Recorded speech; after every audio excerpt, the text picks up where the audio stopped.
Nama Kolonel Infantri Priyanto saat ini sedang ramai di pencarian. Di Google banyak yang mencari nama Kolonel Infantri Priyanto. Lantas siapa Kolonel Infantri Priyanto itu?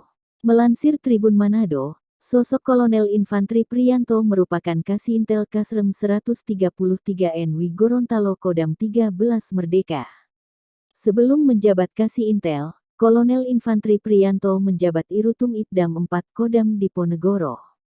Kolonel Infantri Priyanto menjabat sebagai Kasih Intel sejak tanggal 8 Juni tahun 2020. Saat ini Kolonel Priyanto ditahan di Manado dan terancam hukuman berat. Selain menghilangkan nyawa Handi dan Salsabila, Priyanto juga mencoreng nama baik TNI AD karena perbuatan tak bertanggung jawab sebagai abdi negara yang digaji dari uang rakyat.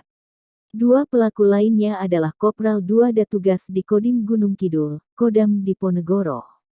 Saat ini tengah jalani penyidikan di Polisi Militer Kodam Diponegoro, Semarang. Dan Kopral 2 Ahmad Dinas di Kodim Demak, Kodam Diponegoro.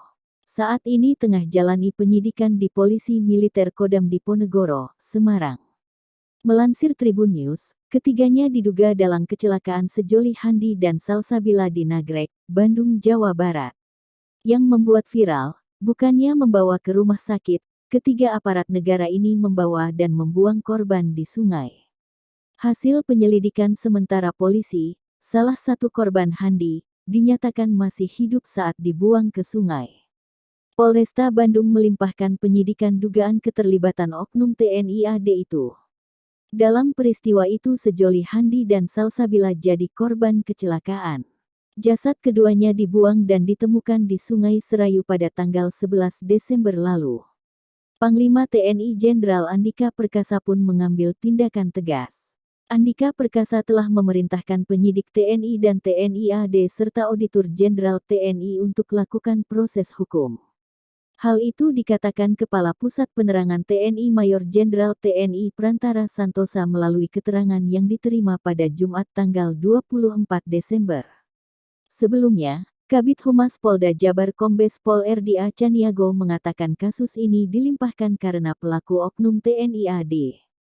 Meskipun demikian, polisi tetap membantu proses penyelidikan kasus kecelakaan yang menabrak dua sejoli itu.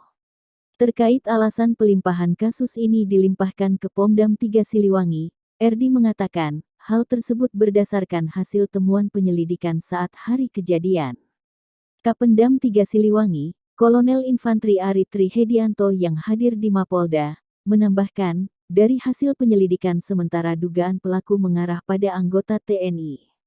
Sebelumnya, dua sejoli Handi Saputra 16 tahun dan Salsabila 14 tahun menjadi korban kecelakaan lalu lintas pada Rabu tanggal 8 Desember tahun 2021 sekitar pukul 15.30 waktu Indonesia Barat di Jalan Raya Nagrek. Handi dibuang ke sungai padahal masih hidup. Kasus ini menyita perhatian publik karena pelakunya aparat negara. Oleh masyarakat, kemudian kita pelajari, ya, dari itu semuanya kami menyepakati koordinasi, hasil koordinasi, kami menyepakati bahwa perkara ini nantinya akan dilimpahkan kepada Pomdam untuk selanjutnya melakukan penyelidikan hingga menemukan apakah pelaku tersebut adalah bagian dari Pomdam. Ini pun dari TNI. Ini pun masih terlalu jauh. Ya, kita dan kami pun dari kepolisian tetap menyelidiki. Karena ini menyangkut di video awal, ya, menyangkut video awal yang sekiranya membutuhkan perhatian.